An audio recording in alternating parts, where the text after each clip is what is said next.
तो आज बेटे हम लोग पीरियोडिक टेबल में जिसका एटॉमिक नंबर 100 से ऊपर है उसका नोमेनक्लेचर कैसे लिखेंगे। नोमेनक्लेचर मीन्स कैसे उसका हम लोग नेमिंग करेंगे, यही हम लोग को ध्यान देना है, राइट।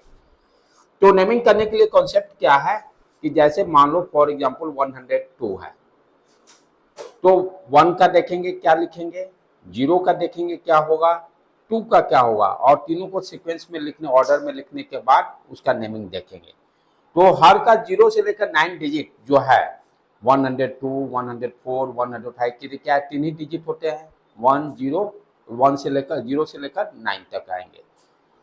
उसके बाद क्या करेंगे, नेमिंग लिखने के बाद लास्ट में ईएम लगाते हैं। जैसे है ना अपने साइड में, जैसे कोई भी नाम के बाद कुमार लगा देते हैं, राजेश कुमार, मोहन कुमार, शशि कुमार, राइट। उसी तरह से यहाँ भी नोमेनक्लेचर में क्या करेंगे, लिखने के बाद लास्ट में IUM लगाएंगे, ठीक है। सिंबल क्या होगा, जैसे शॉर्ट में लिखते हैं ना SK, PK, right, Prashant Kishor, SK, Suman Kumar, तो वो क्या SK क्या कहलाया, सिंबल कहलाया। इसके को क्या बोलेंगे, सिंबल। तो उसी तरह से यहाँ पर क्योंकि 100 से ऊपर की बात कर रहे हैं तो 3 डिजिट होंगे, 100 से ऊपर में 3 डिजिट होंगे, तो तीनों डिजिट का सिंबल जो होगा एक एक होगा। तो टोटल सिंबल में कितने लेटर्स आएंगे, 3 लेटर्स आएंगे। टोटल लेटर्स कितने आएंगे सिंबल में, सिंबल समझ में आया, शॉर्ट फॉर्म, शॉर्ट फॉर्म किसी भी नाम का SK, PK, JK जो भी लिखना है तो उसी को सिंबल बोलते हैं। तो उसी तरह से नाम नोमेनक्लेचर लिखने के बाद शॉर्ट फॉर्म में लिखेंगे, वो मैक्सिमम कितने लेटर का होगा, 3 लेटर का होगा, राइट। अब जो बात मैं बोल रहा था 0 से लेकर 9 जो डिजिट होगा उसका क्या नाम होगा, कैसे लिखेंगे। जैसे 0 को नेम क्या देंगे, नील, 1 को अन, 2 को बाई, 3 को ट्राई, 4 को क्वाड, 5 को पेन, 6 को हैक्स। ध्यान देने के बाद 7 पे रुक जाएंगे क्योंकि हम लोग सब जगह ये कॉन्सेप्ट पॉलीगन में भी पढ़े हैं। 7 को पॉलीगन में हम लोग हेप्ट बोलते हैं, राइट। तो यहाँ हेप्ट नहीं लिखेंगे क्योंकि दो हेप्ट H स्टार्ट हो रहा है हैक्स से और हेप्ट भी H से स्टार्ट होगा, दोनों का सिंबल में समस्या आ जाएगी। तो इसलिए हेप्ट के जगह पे यहाँ पे क्या लिखेंगे, सेप्ट।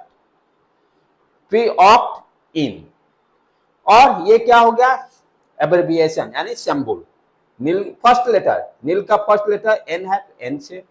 अन का फर्स्ट लेटर U है, बाई का फर्स्ट लेटर B है, ट्राई का फर्स्ट लेटर T है, क्वाड का फर्स्ट लेटर Q है, पेन का फर्स्ट लेटर P है। तो जो फर्स्ट लेटर होगा वो सिंबल में आ जाएगा, कोई दिक्कत नहीं।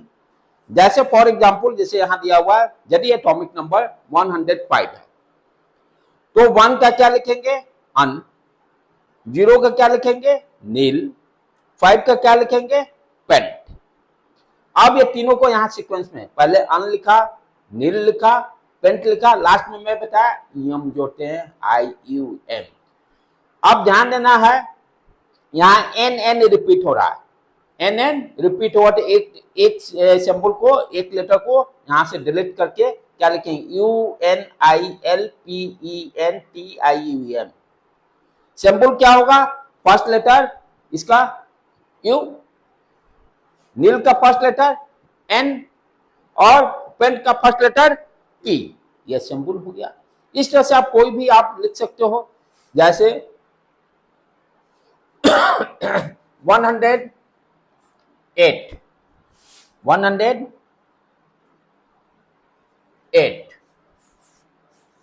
108, 1 का क्या हो गया, अन लिख देंगे, 0 का नील और 8 का ऑक्ट, और लास्ट में क्या करेंगे, IUM जोड़ देंगे। क्लियर, यहां कोई लेटर यहां पे रिपीट हो रहा है, NN एक लेटर को यहां से डिलीट मार देंगे जो रिपीट हो रहा है। What you can write, UNI uni और यूनि नील ऑक्टियम, ये नाम हो गया।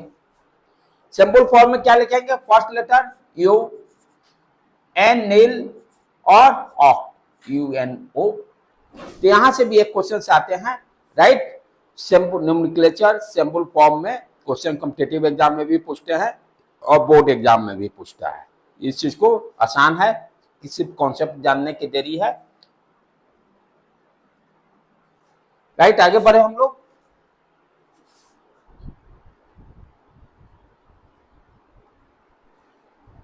Next, these are the very very important concept. इसको यहां से क्वेश्चन आएंगे, इसको अच्छी तरह से ध्यान से समझने की जरूरत है। कॉन्सेप्ट क्लियर रहेगा तो आपको बहुत आसान रहेगा, नहीं तो नहीं कर पाएंगे। अब क्या कर रहा है, finding the position of elements in periodic table. Periodic table में किसी भी एलिमेंट का पोजीशन कैसे फाइंड आउट करेंगे, राइट, उसके लिए क्या क्या रूल होगा, उस चीज को हम लोग ध्यान से समझेंगे। जैसे पहले ब्लॉक फाइंड आउट करना है। ब्लॉक फाइंड आउट करने के लिए क्या कॉन्सेप्ट है, फर्स्ट राइट दी इलेक्ट्रॉनिक कन्फिगरेशन, जो कि मैं बता चुका हूं। इलेक्ट्रॉनिक कन्फिगरेशन लिखने के बाद आप क्या देखोगे, last electron, subshell in which the last electron इंटर्स is the block. जिस सबसेल में, यानी एस पी डी एफ, जिस सबसेल में लास्ट इलेक्ट्रॉन इंटर करेगा इलेक्ट्रॉनिक कन्फिगरेशन लिखने के बाद, वो क्या होगा, ब्लॉक डिफाइंड हो जाएगा। वो क्या हो जाएगा, ब्लॉक डिफाइंड हो जाएगा। जैसे मान लो यहां पे दिया हुआ एग्जांपल, जैसे देखो 1s2 2s2 2p4, किसका है, ऑक्सीजन का है। कैसे, टोटल इलेक्ट्रॉन काउंट कर लो, 8 इलेक्ट्रॉन्स हैं, तो एलिमेंट कौन सा है, ऑक्सीजन है। अब यहां पे लास्ट इलेक्ट्रॉन कहां पे एंटर कर रहा है, पी सबसेल, पी सबसेल, तो क्या हो जाएगा, P block.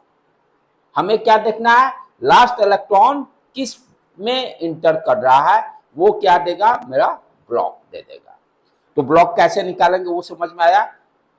First right the electronic configuration, last electron का एंट्री देखना है, किस सबसेल में है, एस में है कि पी में है कि डी में है कि एफ में, जिसमें होगा वो ब्लॉक हो जाएगा। तो पहला ब्लॉक हम लोग फाइंड आउट करना आसानी से जान गए। उसके बाद next, find the group. Group करने का मतलब वर्टिकल की बात करते हैं, 1 से लेकर 18 तक ग्रुप है टोटल, यानी किस समूह में है। उसके लिए क्या रूल कर रहा है, जब आपको एस पी डी मालूम चल गया किस ब्लॉक में है, जैसे मान लो एस ब्लॉक में है, एस ब्लॉक में हम जानते हैं कि क्या होगा, मैक्सिमम कितने इलेक्ट्रॉन होते हैं, 2 होते हैं, या तो 1 हो सकता है या 2 हो सकता है, राइट, वही करा। यदि जब आप ब्लॉक फाइंड आउट कर लिए, when जैसे s block, the number of electrons in the outer s orbit is its group number। जो इलेक्ट्रॉन जितने 1 या 2, तो 1 होगा तो 1 ग्रुप फर्स्ट ग्रुप, 2 होगा तो सेकंड ग्रुप। s ब्लॉक में नो समस्या, क्योंकि s ब्लॉक में दो या तो एक इलेक्ट्रॉन हो सकता है सबसेल में, या 2 इलेक्ट्रॉन हो सकता है। जैसे सोडियम 1s2 2s2 2 4 हो गया, 2p6 3s1, तो एस में क्या है, 1 इलेक्ट्रॉन है, इसीलिए सोडियम किस एलिमेंट किस में आ गया, फर्स्ट ग्रुप में आ गया। तो एस ब्लॉक पर, एस ब्लॉक जैसे ही आपको मालूम चल गया, तो आपको क्या देखना, उस एस ब्लॉक में कितने इलेक्ट्रॉन हैं, लास्ट इलेक्ट्रॉन 1 है कि 2 है, जितना होगा वो क्या कहलाएगा, वही ग्रुप कहलाएगा। पी ब्लॉक के लिए ध्यान से समझने का है, पी में दोनों में डिफरेंस देखिएगा ध्यान से। ये एस ऑर्बिटल की बात कर रहा हूं, S1 और 2। यहां पर पी ब्लॉक में क्या होगा, number of electron in outermost shell. Outermost shell कहने का मतलब, जैसे मान लो फॉर एग्जांपल फास्फोरस, ठीक है, दोनों चीज को समझेंगे, इसकी भी बातों को अंडरस्टैंड करें। जैसे यहां पर सोडियम का ले लो, 11 होता है एटॉमिक नंबर, इसका आप क्या लिखोगे, electronic configuration 1s2 2s2 2p6 3s1।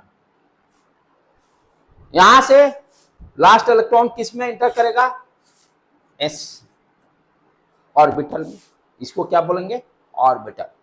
s orbital में कितना इलेक्ट्रॉन है, 1 है, तो इसलिए कौन सा पीरियड हो जाएगा, ग्रुप कौन सा हो जाएगा, फर्स्ट ग्रुप। ग्रुप कौन सा हो जाएगा, फर्स्ट ग्रुप। Group right. तो हम लोग क्या फाइंड आउट कर रहे थे, ग्रुप। जैसे एस ब्लॉक है, एस ब्लॉक का जैसे सोडियम हमने लिया एग्जांपल, एटॉमिक नंबर 11 होता है, इलेक्ट्रॉनिक कन्फिगरेशन लिख दिए। यहां देखो वर्ड क्या यूज किया, number of electrons in the outer S orbital. S orbital में कितने नंबर ऑफ इलेक्ट्रॉन्स हैं, 1 हो सकता है या 2। 1 होगा तो ग्रुप 1, 2 होगा तो ग्रुप 2।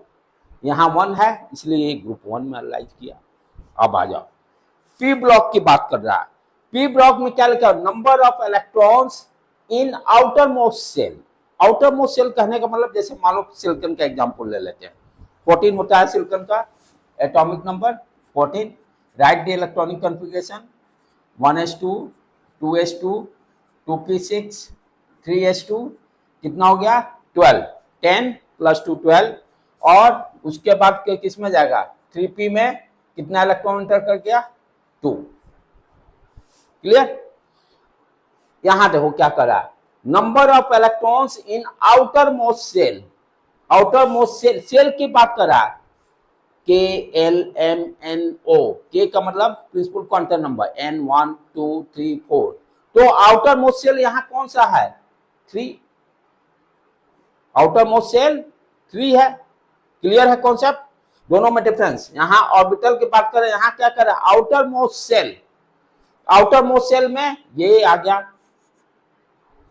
अब ये दो, ये पूरे में हम देखेंगे कितने इलेक्ट्रॉन्स हैं 2 + 2 4, 2 + 2 4, 4 प्लस क्या करना है 10 उसमें ऐड कर देना है, 4 + 10 ऐड करके हमको ग्रुप नंबर मालूम चल जाएगा 14, ग्रुप नंबर मालूम चल जाएगा। दूसरा एक एग्जांपल लो कोलिन, कोलिन का 17 होता है, कोलिन का 17 atomic number. Write their electronic configuration 1s2 2s2 2p6 3s2 कितने 12, और 3p में कितना चल गया 5, 5 ना 5। देख लो 17 पूरा हो रहा सम करने के बाद। ओके, तो लास्ट यहां आउटर मोस्ट सेल कौन सा है, यही है।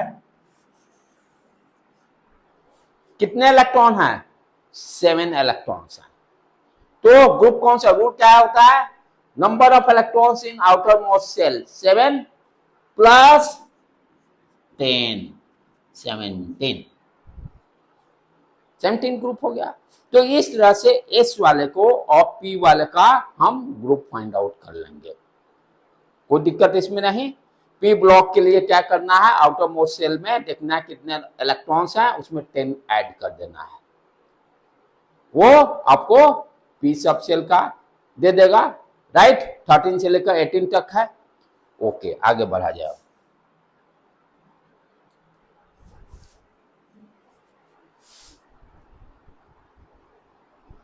अब जैसे डी ब्लॉक का है, D block A block, number of electrons in outer most subshell, ये क्लियर समझ में आ गया क्या हो गया, प्लस पेनिमुलेट सबसेल, उसके पीछे वाला सेल में कितना है, पीछे वाला सेल में जो इलेक्ट्रॉन होगा उससे फाइंड आउट कर लेंगे। ठीक है, जैसे जैसे आगे एग्जांपल, ए ब्लॉक ग्रुप 3 में लाइज करता है। एस पी पे पूरा फोकस करो, लगभग हो जाएगा। और 30 तक ही मोस्टली हम लोग को पढ़ना है, एक आध दूर कभी कदार नहीं है के बराबर रहता है, तो 30 तक आप एकदम कंफर्म अच्छी तरह से किए। अब नेक्स्ट चीज, ये तो हो गया, चलो 100 से नीचे वाला को आराम से हम लोग इलेक्ट्रॉनिक कन्फिगरेशन लिखकर एस कौन सा ब्लॉक है फाइंड आउट कर सकते हैं, और कौन सा ग्रुप है वो फाइंड आउट कर सकते हैं। ये बिलो 100 की बात हो गया। 100 से ऊपर रहने पर क्या करेंगे, रूल देखो ध्यान से क्या दे रहा है। जब एटॉमिक नंबर 100 से ऊपर हो जाएगा तो रूल जैसे 103 दिया एग्जाम्पल में, क्या करेंगे, जेड इक्वल टू, जेड क्या है number of atomic number, Z equal to 100 + x, 100 + x। यहाँ पे क्या है एटॉमिक नंबर 103, तो x का वैल्यू यहाँ पे क्या हो जाएगा 3 ऐड करेंगे तभी 103 होगा।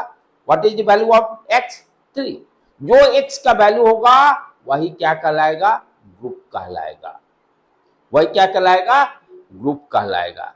तो जब 100 से ऊपर होगा तो इस तरह से हम लोग फाइंड आउट कर लेंगे। जैसे दूसरा एक एग्जांपल, जैसे z इक्वल टू 106, तो 100 + 6, x का वैल्यू यहाँ 6 हो गया तो ग्रुप 6 में लाइज करेगा। क्लियर है कॉन्सेप्ट। तो इस तरह से जब आपका एटॉमिक नंबर 100 से प्लस रहेगा या इक्वल रहेगा तो इस रूल से हम लोग ग्रुप को फाइंड आउट करते हैं।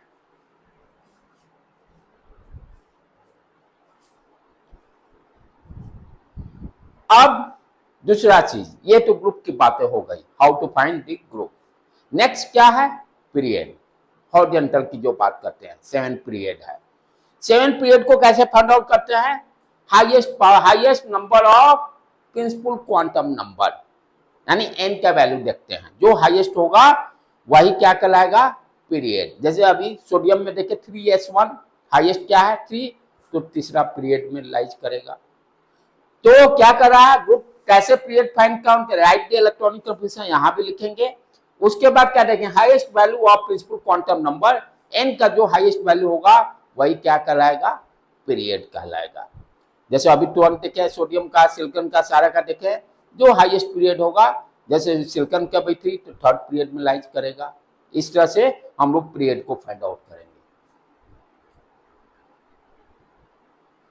अब ये सारे जो बेसिक है आप लोग ऑलरेडी जानते हो, जस्ट इसको फास्टली हम लोग खींच लेते हैं। अब एलिमेंट्स क्या है, प्रॉपर्टी में देखिए 3 कैटेगरी का है, मेटल हो सकता है, नॉन मेटल हो सकता है, मेटल वाइड होगा। ऑलरेडी हम लोग जानते हैं 1s और 2s, एस ब्लॉक मेटल होते हैं, डी ब्लॉक मेटल होते हैं, और पी ब्लॉक में भी हम लोग देखे हैं तीनों प्रॉपर्टी होता है, metal, non metal, metal wide, right. Non metal और मेटल वाइड में दोनों मेटल और नॉन मेटल दोनों प्रॉपर्टी रहता है।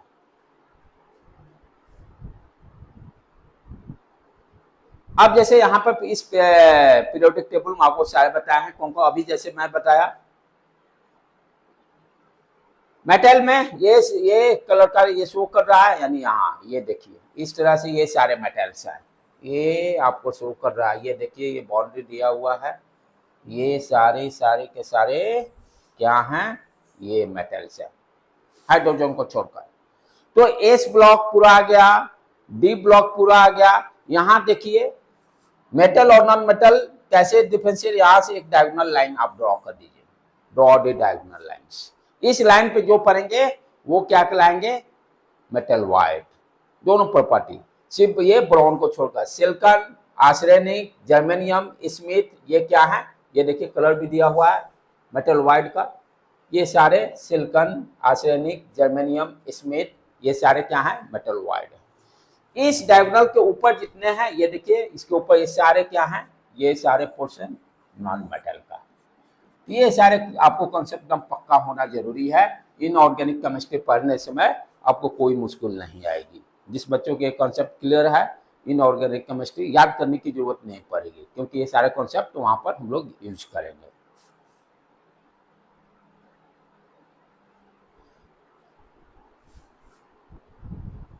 अब ये सारे पहले से ही जानते हैं, मेटल गुड कंडक्टर होता है, हाई लेस्टर, डक्टाइल, मैलेबल, और इलेक्ट्रॉन आसानी से लूज करता है।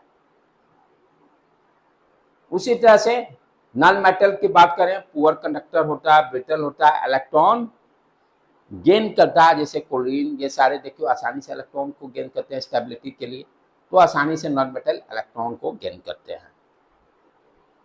Non metal, metal wide sorry, semiconductor property होता है, जो कि कमिंग टाइम अपना न्यू इंडिया या किसी भी कंट्री का वर्ल्ड का डेवलपमेंट होने के लिए, चिप डिजाइन के लिए हम लोग सेमीकंडक्टर का यूज करते हैं।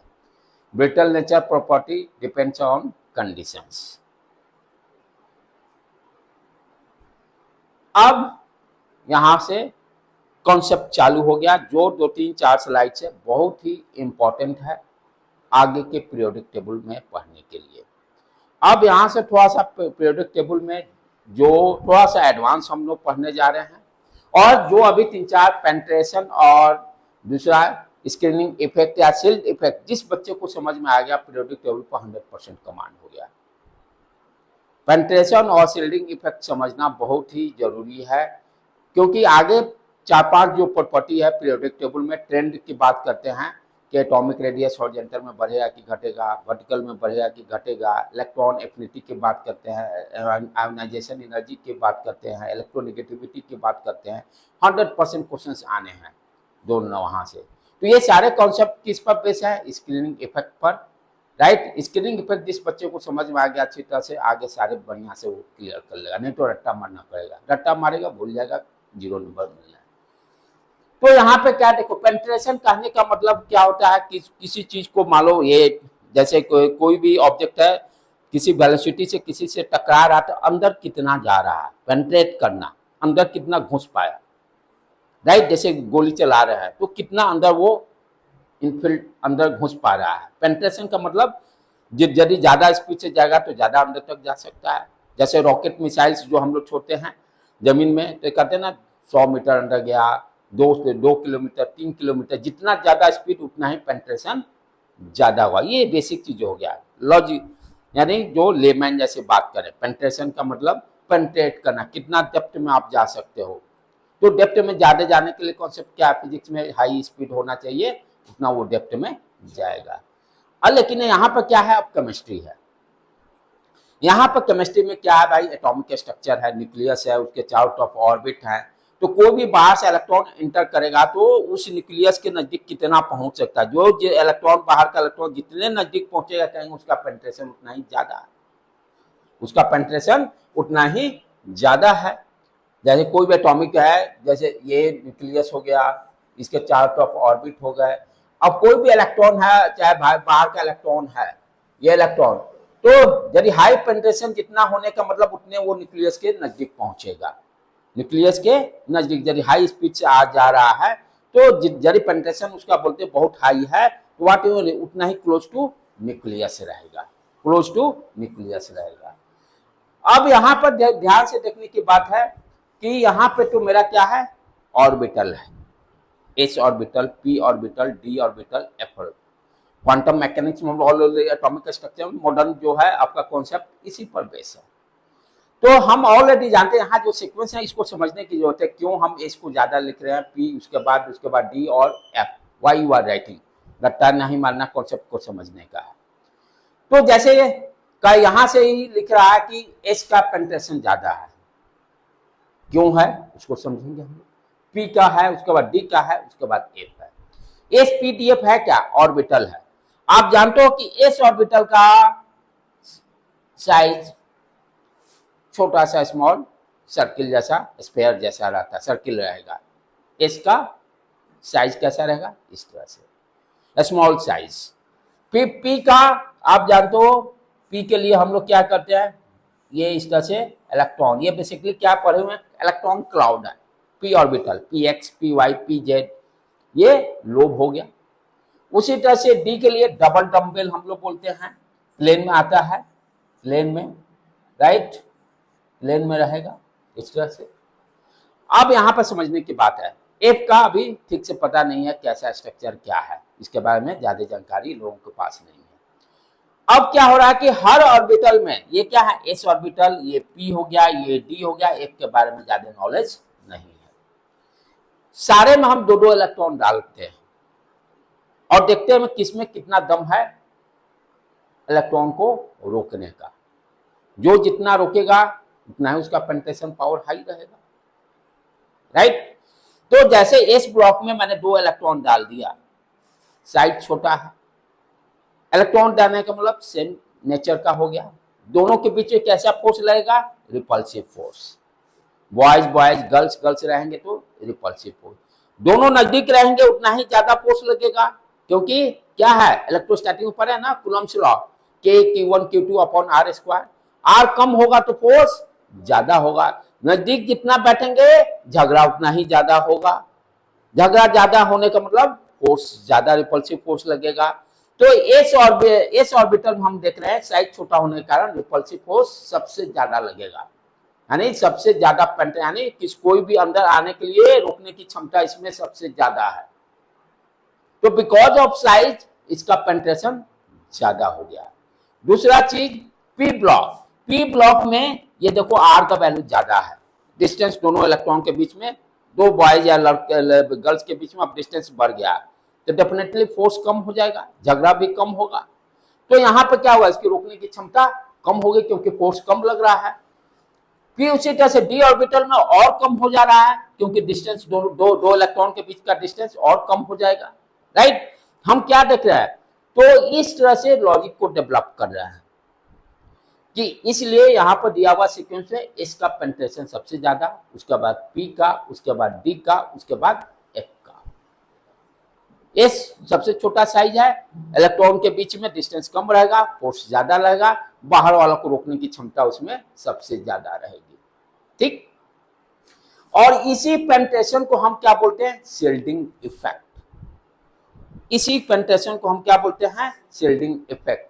शील्डिंग करने का मतलब कैसे प्रोटेक्ट किया जाए बाहर से। स्क्रीनिंग मीन्स छांटना, इसी को शील्डिंग इफेक्ट बोले या स्क्रीनिंग इफेक्ट आगे पढ़ेंगे। स्क्रीनिंग जैसे होता बहुत सारा फॉर्म आ गया, अब मुझे छांटना है भाई, सारे को तो हम इंटरव्यू बुला नहीं सकते हैं, तो मैंने वहां कर दिया 75% से ऊपर सारे बच्चों को इंटरव्यू हो गया, स्क्रीन हो गया फॉर्म, 1000 में से अब मेरे पास 50 फॉर्म रहेंगे।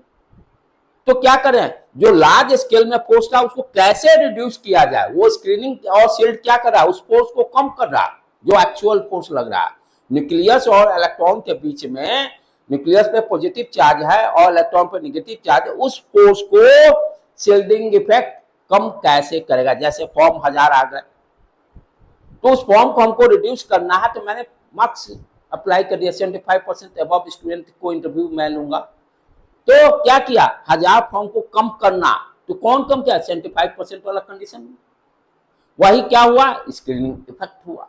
स्क्रीन करना, फॉर्म को कम कीजिए, फोर्स को कम कर रहे, जो एक्चुअल फोर्स को जो रिड्यूस करेगा उसी को शील्डिंग इफेक्ट बोलते हैं या स्क्रीनिंग इफेक्ट बोलते हैं। राइट बेटे, आगे देखते हैं। और तो ये कॉन्सेप्ट ऑब्जेक्टिव के लिए ध्यान देना है।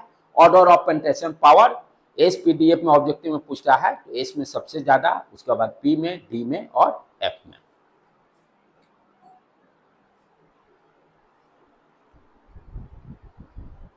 उसी चीज को ग्राफ से यहां शो किया गया है। Major the orbital closest to, ध्यान देने की बात यहां और एक कॉन्सेप्ट है। ये ग्राफ क्या बता रहा है, ध्यान से समझो कि जैसे एस पी डी एफ कौन न्यूक्लियस के सबसे ज्यादा क्लोज है, तो न्यूक्लियस के सबसे ज्यादा क्लोज जो होता है एस ऑर्बिटल। और पहले ड्रॉ करते हैं ना, S P D F, right, उसी तरह से।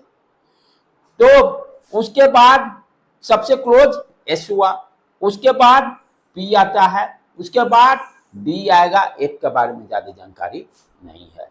अब ध्यान से समझो, जो नजदीक रहेगा उस पर सबसे ज्यादा न्यूक्लियस फोर्स लगा, क्योंकि न्यूक्लियस पास पॉजिटिव चार्ज है। तो आर कम हो गया तो फोर्स सबसे ज्यादा लगेगा। उससे किसी चीज को छीनना बहुत टफ काम है, या अंदर जाना बहुत टफ काम है, क्योंकि फोर्स का वैल्यू बहुत ज्यादा है। पी न्यूक्लियस से दूर हो गया, फोर्स रिड्यूस हो गया, आर डिस्टेंस इंक्रीज किया, फोर्स रिड्यूस हो गया, राइट।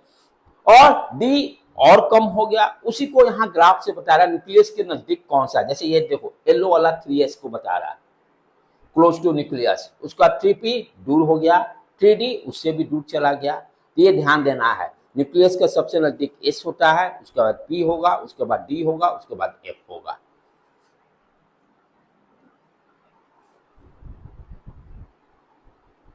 अब जो एक्चुअल ये this slide is very very important to understand the shielding effect और स्क्रीन। अभी तो लेमैन जैसा सिर्फ बताया, फॉर्म दे कि एग्जामिनेशन फॉर्म 100 है, मुझे फॉर्म को कम करना है, तो मैंने परसेंटेज का क्राइटेरिया लगा दिया, राइट। अब एक्चुअल केमिस्ट्री क्या है स्क्रीनिंग इफेक्ट में, उस चीज को अंडरस्टैंड करेंगे। देखो क्या कर रहा है, outer electron experience and attractive force. ये ग्रीन वाला जो शो कर रहा है अट्रैक्टिव फोर्स के बारे में। ये देखो, ये दिस इज योर न्यूक्लियस, ये न्यूक्लियस हो गया, ये बाहर वाला इलेक्ट्रॉन पे देखेंगे कितना इंपैक्ट पड़ रहा है। क्या करा, आउटर इलेक्ट्रॉन एक्सपीरियंस, ये अट्रैक्टिव फोर्स ग्रीन कलर को शो कर रहा है, ये पॉजिटिव चार्ज है, ये इलेक्ट्रॉन निगेटिव चार्ज है, अपोजिट साइन है, अट्रैक्टिव फोर्स लग रहा है। मेन यही फोर्स लग रहा है, मेन फोर्स यही लग रहा है, ठीक है। अब इस फोर्स को कैसे रिड्यूस किया जाए, वो कौन रिड्यूस कर रहा है, स्क्रीनिंग इफेक्ट या शील्ड इफेक्ट। जो मेन फोर्स ये मान लो 10 न्यूटन का लग रहा है, इस 10 न्यूटन को कम करने का किसकी क्षमता है, शील्डिंग वाले को या स्क्रीनिंग वाले को। 100,000 फॉर्म था तो हमको 50 फॉर्म में लाने का मदद किया परसेंटेज, तो परसेंटेज यहां स्क्रीनिंग हो गया। अब ये देखेंगे कि कैसे वो रिड्यूस करेगा। ये तो समझ में आया कि शील्डिंग क्या करेगा, जो अट्रैक्टिव मेन फोर्स है उसको रिड्यूस करेगा। अब ध्यान से समझने की बात है, ये तो देख लिया न्यूक्लियस की बात। इस इलेक्ट्रॉन के अंदर ऑर्बिट में भी इलेक्ट्रॉन्स हैं। अब ये इलेक्ट्रॉन ब्लू, ये देखो, ये क्या करेंगे, सेम चार्ज क्या है, रिपल्सिव फोर्स का नेचर देंगे, ये रिपल्सिव फोर्स देगा, ये भी क्या देखो, ये भी सेम चार्ज रिपल्सिव फोर्स देगा। तो क्या करेगा, ये दोनों फोर्स, आप ध्यान से समझने का, ये मान लो आपका न्यूक्लियस हो गया, ये आउटर इलेक्ट्रॉन हो गया, ये आउटर इलेक्ट्रॉन हो गया, ठीक है। तो न्यूक्लियस और ये आउटर इलेक्ट्रॉन, ये आपका फोर्स खींचा, अट्रैक्टिव फोर्स, जो 10 न्यूटन की बात कर रहा हूं मैं। यहां पर ये रिपल्सिव फोर्स मान लो 2 न्यूटन लगाया, ये रिपल्सिव फोर्स 2 न्यूटन लगाया, राइट। तो क्या होगा इसका डायरेक्शन, क्योंकि ये अट्रैक्टिव है, रिपल्सिव फोर्स अपोजिट डायरेक्शन में लगेंगे, तो रिपल्सिव दोनों का नेट क्या होगा, 4 न्यूटन। किसके कारण, ये अंदर वाला इलेक्ट्रॉन के कारण। तो ये क्या किया, दोनों का डायरेक्शन देखो, दोनों फोर्स का डायरेक्शन अपोजिट है, 10 न्यूटन और अट्रैक्टिव फोर्स का डायरेक्शन और रिपल्सिव फोर्स का डायरेक्शन। तो नेट फोर्स कोई भी आपसे पूछे क्या कीजिएगा, net force equal to 10 minus 4। क्यों सब्ट्रैक्ट करें, दोनों का डायरेक्शन अपोजिट है। तो क्या किया, ये इलेक्ट्रॉन क्या कर रहा है, नेट फोर्स यानी जो एक्चुअल फोर्स लग रहा है न्यूक्लियस और इलेक्ट्रॉन के बीच में, आउटर इलेक्ट्रॉन के बीच के फोर्स को रिड्यूस कर रहा है। तो स्क्रीनिंग इफेक्ट यहां कौन दे रहा है, ये इसके अंदर वाले इलेक्ट्रॉन। कौन दे रहा है, वैलेंस सेल के, जो आउटर जिस सेल के बारे में हम स्टडी कर रहे हैं उसके अंदर जो इलेक्ट्रॉन है वो क्या कर रहा है, स्क्रीनिंग इफेक्ट दे रहे हैं, फोर्स प्रोड्यूस करके, रिपल्सिव फोर्स को प्रोड्यूस करके, राइट। इसमें कोई दिक्कत नहीं है। अच्छा, तो ये तो समझ में आया कि स्क्रीनिंग इफेक्ट कौन दे रहा है, ये देखो दे रहा है, outer electron experience an attractive force from the nucleus and repulsive force from other 2 electrons. ये अदर 2 इलेक्ट्रॉन रिपल्सिव फोर्स दे रहा है। हमें ये भी समझ में आ गया, तो हम we can write here F net को हम क्या ले सकते हैं, attractive force minus repulsive force. इस ये कॉन्सेप्ट जो समझ गया बेटे पूरे पीरियोडिक टेबल पे राज करेगा। ये क्लियर आ गया, नेट फोर्स। अब दोनों के बारे में थोड़ा सा, अट्रैक्टिव फोर्स ज्यादा कब होगा, कम कब होगा, उस चीज को अंडरस्टैंड करते हैं, और रिपल्सिव फोर्स कब ज्यादा कम होगा, कैसे होगा, उस चीज को अंडरस्टैंड करते हैं। अब ध्यान से देखो, ये दोनों जो अट्रैक्टिव फोर्स, फॉर्मूला क्या है अपना, F इक्वल टू के Q1 Q2 अपॉन R, जो डिस्टेंस रहेगा R²। Q2 मान लो ये इलेक्ट्रॉन है, फॉर एग्जाम्पल Q2 ये इलेक्ट्रॉन है, इलेक्ट्रॉन का चार्ज रहेगा 1.6 × 10⁻⁹ जो लिखते हैं। अब Q1 क्या है, न्यूक्लियस चार्ज। Q1 क्या है, न्यूक्लियस चार्ज। न्यूक्लियस का चार्ज किस पर डिपेंड करेगा, नंबर ऑफ प्रोटॉन पे डिपेंड करेगा। जितने प्रोटॉन्स ज्यादा होंगे उतना ही चार्ज ज्यादा होगा, राइट। तो ये Q1 चार्ज मुझे किस पर डिपेंड करेगा, ये नंबर ऑफ प्रोटॉन्स पे डिपेंड करेगा। किस पर डिपेंड करेगा, नंबर ऑफ प्रोटॉन। और नंबर ऑफ प्रोटॉन किस पे डिपेंड करेगा, एटॉमिक नंबर। एटॉमिक नंबर ज्यादा होगा तो नंबर ऑफ प्रोटॉन्स ज्यादा होंगे, एटॉमिक नंबर कम होगा, नंबर ऑफ प्रोटॉन्स कम होगा। तो इट मींस अट्रैक्टिव फोर्स जो है ये तो फिक्स हो गया Q2। तो जो भी वेरिएशन है यहीं पर वेरिएशन है, चार्ज में डायरेक्टली प्रोपोर्शनल की बात करें तो एटॉमिक नंबर जितना ही ज्यादा होगा अट्रैक्टिव फोर्स उतना ही ज्यादा directly, F directly proportional to, F directly to Q1, right. Clear है। तो यहां पर अट्रैक्टिव फोर्स किस पर डिपेंड कर रहा है, एटॉमिक नंबर पर। एटॉमिक नंबर ज्यादा होगा तो अट्रैक्टिव फोर्स ज्यादा होगा, कम होगा तो कम होगा। ये क्लियर हो गया। दूसरा चीज रिपल्सिव फोर्स, इसके बारे में ज्यादा लोगों को अभी भी कॉन्सेप्ट पक्का नहीं है, लेकिन इतना तो क्लियर है कि रिपल्सिव फोर्स ज्यादा, नंबर ऑफ इलेक्ट्रॉन्स जितने ज्यादा होंगे उतने रिपल्सिव फोर्स ज्यादा होगा। रिपल्सिव फोर्स, अब देखिए यहाँ पे 2 रिपल्सिव फोर्स लगे, दोनों को ऐड कर दिए, 3 इलेक्ट्रॉन आएंगे तो 6 हो जाएंगे। तो नंबर ऑफ इलेक्ट्रॉन्स जितना ही ज्यादा होगा तो उतना ही रिपल्सिव फोर्स ज्यादा होगा। अब है कि इसमें दुविधा है, अभी 100% कंफर्मेशन नहीं है, ये तो लॉजिक हम लोग अपना निकाल लिए कि कैसे ज्यादा हुआ। इसीलिए क्या किया गया कि हर एलिमेंट का, एवरी एलिमेंट का शील्डिंग इफेक्ट कैलकुलेट किया गया है बाय एक्सपेरिमेंट। क्या किया गया, एवरी एलिमेंट का शील्डिंग इफेक्ट डिफाइंड है मेजरमेंट के थ्रू। तो उसको हम लोग क्या, किससे डिनोट, उसको हम लोग सिग्मा से, एक कांस्टेंट है ये हर एलिमेंट का स्केलिंग इफेक्ट अलग अलग होगा बाय मेजरमेंट, राइट। ये तो समझ में आया, नंबर ऑफ इलेक्ट्रॉन्स होगा, ठीक है। लेकिन कैसे बताएंगे, वैल्यू कैसे निकालेंगे, how to calculate the value, उसके लिए लैब एक्सपेरिमेंट से वैल्यू कैलकुलेट किया गया। तो ये क्लियर दिमाग में होना चाहिए। सिग्मा क्या हो गया, screening effect, that is constant quantity और एवरी एलिमेंट का ये वैल्यू डिफाइंड है, राइट। तो यहाँ पर जो नेट फोर्स जो लगेगा, ये जो नेट फोर्स लगा जो हम लोग अभी कैलकुलेट किए ना, ये 10 - 4 6 न्यूटन आया। तो ये नेट फोर्स को हम लोग इधर से जेट इफेक्टिव, क्योंकि हम लोग एटॉमिक नंबर से सारे को इक्विवेलेंट कर रहा है। न्यूक्लियस चार्ज जो नेट उसी पर डिपेंड करेगा। तो अब क्या बोलेंगे, किसी भी एलिमेंट्स के बारे में जब बात करेंगे तो what is the Z effect, Z effect या net force, Z minus sigma, Z minus sigma, right. ये कॉन्सेप्ट आगे नेक्स्ट स्लाइड पर हम लोग देखेंगे। ये तो समझ में आया कि ये कैसे हुआ, आगे बढ़े।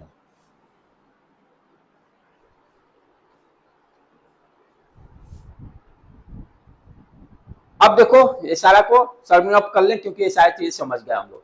Effect in which the inner electron shield the valence electron from the attraction of the nucleus. Inner electron क्या करता है, शील्ड कर रहा है, उसको सुरक्षा प्रोवाइड कर रहा है आउटर इलेक्ट्रॉन को। इफेक्ट इन, उसका क्या इफेक्ट पड़ेगा, इनर इलेक्ट्रॉन का फोर्स को रिड्यूस किया। ध्यान देने की बात है, कोई भी, जैसे मैं आप जीवन में स्टेबल कब होंगे, जब सबसे कम डिस्टरबेंस होगा, मेरे पर फोर्सेस सबसे कम लगेगा तो सबसे ज्यादा स्टेबल होगा, या एनर्जी के टर्म में हम लोग बोलते हैं, एनर्जी सबसे कम होगा तो सबसे ज्यादा स्टेबल। पैसा इतना ही रहे कि मैं खुशी से रह सकूं, मिनिमम एनर्जी। उसी तरह से जितने हमको कम लोग खींचेगा, फोर्स कम लगेगा, उतनी ही मेरी स्टेबिलिटी ज्यादा होगी। तो इसीलिए यहां ध्यान से दें। तो क्या कर रहा है ये इलेक्ट्रॉन, क्या कर रहा है, उस फोर्स को रिड्यूस कर रहा है, फोर्स को रिड्यूस कर रहा है, यानी स्टेबिलिटी बढ़ा रहा है। वही कर रहा है, शील्ड कर रहा है, यानी उसको स्टेबिलिटी दे रहा है, राइट। अब कोई भी, जैसे आजकल वो सिक्योरिटी गार्ड लोग, जितने ज्यादा आपको सिक्योरिटी गार्ड उतने आप ज्यादा सेफ हो। तो आप पर जो दुश्मन लगा हुआ है, जो सबसे ज्यादा फोर्स लगाने की कोशिश कर रहा है, मारने की कोशिश कर रहा है, वही क्या है, एक्चुअल फोर्स है। उसको रिड्यूस करने के लिए आप क्या करोगे, नंबर ऑफ सिक्योरिटी इंक्रीज करोगे। तो ये सिक्योरिटी जो बढ़ाए, वो क्या किया, आपको शील्ड कर दिया चारों तरफ से। वही चीज है यहाँ केमिस्ट्री में। तो इलेक्ट्रॉन्स क्या प्रोवाइड कर रहे हैं, इनर इलेक्ट्रॉन्स शील्ड कर रहे हैं, ठीक है, वही चीज लिख रहा है। Effect in which the inner electron shield the valence electron from attraction of nucleus. Valence electron जो बाहर जो लगा, उस पर जो फोर्स लग रहा है, अट्रैक्टिव फोर्स, उसको कम कर रहा है, शील्ड कर रहा है, सुरक्षित कर रहा है। आगे बढ़े। अब यदि एक से ज्यादा इलेक्ट्रॉन रहेंगे तो रिपल्सिव फोर्स ज्यादा होगा। In a multi electron system attraction between the outer electron and nucleus decreases. क्यों डिक्रीज होगा, नंबर ऑफ इलेक्ट्रॉन्स बढ़ गए, दो न्यूटन और एक मान लो बढ़ जाता 3 तो 6 न्यूटन कम हो जाते। तो इनर इलेक्ट्रॉन बढ़ने से क्या होगा, मेन फोर्स न्यूक्लियस और अट्रैक्टिव फोर्स रिड्यूस होगा। वही चीज लिखा हुआ, अट्रैक्शन बिटवीन मल्टी इलेक्ट्रॉन, एक से ज्यादा नंबर ऑफ इलेक्ट्रॉन्स होंगे तो क्या होगा, अट्रैक्टिव फोर्स रिड्यूस करेगा, यहाँ शील्डिंग इफेक्ट बढ़ जाएगा, सिग्मा का वैल्यू ज्यादा हो जाएगा। Due to repulsion with the inner electron के रिपल्शन के कारण आपका मेन अट्रैक्टिव फोर्स रिड्यूस हुआ। स्ट्रेंथ ऑफ शील्डिंग, ये तो अभी जस्ट इसके पहले पेनिट्रेशन पर है, वही सेम चीज है। SPDF ये सीक्वेंस को याद रखना है। अब देखो जो फॉर्मूला था उसको भी यहाँ पर हम लोग डिस्कस अभी कर चुके हैं। Reference of the actual charge, ये जेड इफेक्ट क्या बता रहा है, what is the actual charge on the nucleus. Z को मैंने बताया ना Q1 number of atomic number जो था वो चार्ज से इक्विवेलेंट किया। तो जेड इफेक्ट क्या दे रहा है, what is the actual nuclear charge, right. Equal to formula क्या होगा, Z atomic number minus shielding effect, जो कि कांस्टेंट वैल्यू है। तो जेड इफेक्टिव क्या दिया, what is the actual nuclear charge on element, element के न्यूक्लियस पे क्या एक्चुअल चार्ज है, उसको जेड इफेक्ट से हम लोग डिनोट कर रहे हैं। जेड हो गया एटॉमिक नंबर और एस क्या हो, सिग्मा क्या हो गया, स्क्रीनिंग इफेक्ट, जो फोर्स को रिड्यूस कर रहा है। हर एलिमेंट का अलग अलग डिफाइंड है। अब यहां ध्यान करो, बस ओनली 5 मिनट्स, उसके बाद क्लास को क्लोज करेंगे। तो ये तो समझ में आ गया कि जेड इफेक्ट क्या है, एक्चुअल न्यूक्लियर चार्ज, राइट। अब यदि ये जेड इफेक्ट का वैल्यू ध्यान से देखें पीरियड में इसका ट्रेंड क्या है, ट्रेंड क्या मतलब इंक्रीज करेगा कि डिक्रीज करेगा। जैसे कि ये आपका period lithium, beryllium, boron, carbon, right, nitrogen, oxygen, fluorine, onion ले लिए, ठीक है। आप पीरियड कैसे निकाल लोगे, आराम से आते जैसे बोरॉन का होता है, बोरॉन का क्या है 5 electronic configuration 1s2 2s2 2p1, right. तो टू पीरियड के सारे ये एलिमेंट्स हैं।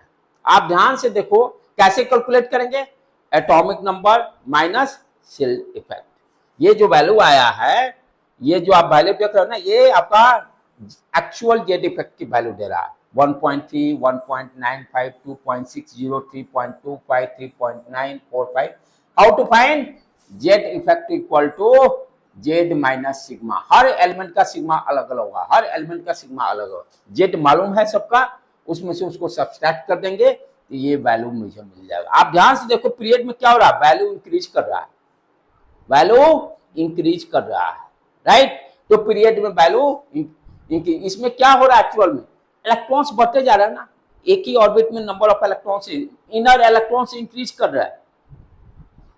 तो इनर इलेक्ट्रॉन्स यहाँ पर क्या, ये सेम और जैसे लिथियम, बेरिलियम, एक ही ऑर्बिट में नंबर ऑफ इलेक्ट्रॉन्स इंक्रीज कर रहा है। ये एक्चुअल में कैलकुलेट किया गया है, आप ध्यान से समझो। यहाँ पर जेड इफेक्ट इसमें क्या हो रहा है, पीरियड में क्या है, जेड इंक्रीज किया, सिग्मा भी इंक्रीज कर रहा है क्योंकि नंबर ऑफ इलेक्ट्रॉन्स इंक्रीज कर रहा है, तो सिग्मा भी इंक्रीज किया। अब दोनों इंक्रीज कर रहे हैं तो कैसे बताएंगे, एक ज्यादा एक कम होता तो बताते कि इफेक्ट कम हुआ, लेकिन यहाँ दोनों वैल्यू इंक्रीज कर रहे हैं, जेड भी इंक्रीज कर रहा है, सिग्मा भी इंक्रीज कर रहा है। हाउ टू फाइंड आउट, तो उसके लिए क्या होगा, मेजरमेंट, लैब। जेड तो मालूम है, सिग्मा हर लैब से हर एलिमेंट का कैलकुलेट करके और इस तरह से एक्चुअल जे इफेक्ट हम लोग निकाल लिए। तो यहाँ देखो Z effect increases from left to right in a period, ये याद रखना होगा, पीरियड में जेड इफेक्ट इंक्रीज करता है। जैसे from the S block element Z increases slightly. अब यहां ध्यान से दो, ये तो हो गया पीरियड के बाद। ग्रुप में क्या होगा, first group, second group, third group, Z का वैल्यू बढ़ेगा कि घटेगा, क्या होगा। अब ध्यान से ये देखो, ये ग्रुप दे दिया, first group lithium, sodium, potassium, rubidium, caesium, value calculate किया गया उसी तरह से। ध्यान से देखो ट्रेंड क्या आ रहा है, पहला का 1.3, उसके बाद देखो सारे का कांस्टेंट है। तो ग्रुप में क्या हो रहा है, जेड इफेक्ट कांस्टेंट है, ये ध्यान देना है। तो दो कॉन्सेप्ट यहां से डेवलप हो गया, पीरियड में जेड इफेक्ट बढ़ रहा है और ग्रुप में कांस्टेंट रहेगा। इस कॉन्सेप्ट को हम लोग आगे यूज करेंगे सारे प्रॉपर्टी बताने में, एटॉमिक रेडियस बढ़ेगा कि घटेगा, इलेक्ट्रोनेगेटिविटी बढ़ेगा घटेगा, वो सारे जगह इस कॉन्सेप्ट को यूज करेंगे। आज क्लास यहीं पर क्लोज करते हैं बेटे।